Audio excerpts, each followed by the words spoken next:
الرجيم. بسم الله الرحمن الرحيم. إن في خلق السماوات والأرض واختلاف الليل والنهار لآيات لأولي الألباب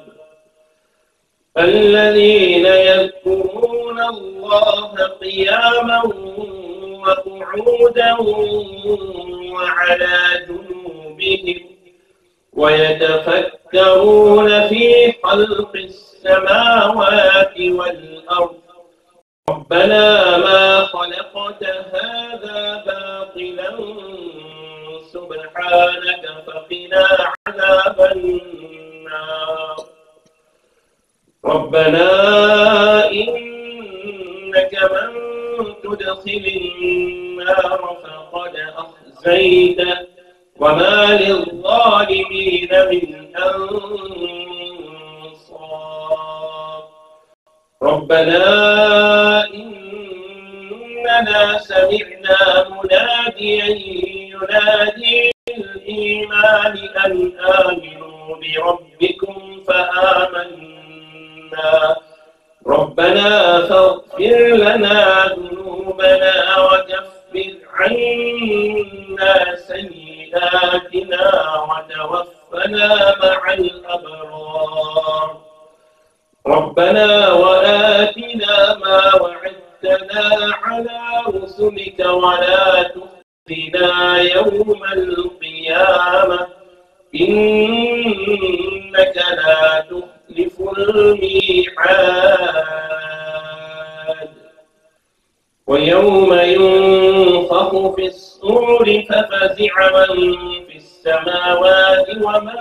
في الأرض إلا من شاء الله وكل أتوه داخرين وترى الجبال تحسبها جامدة وهي تمر مر السحاب صنع الله الذي أتقن كل شيء إنه خبير بما تفعلون من جاء بالحسنة فله خير منها وهم من فزع يومئذ آمنون ومن جاء بالسيئة فكبت وجوههم في النار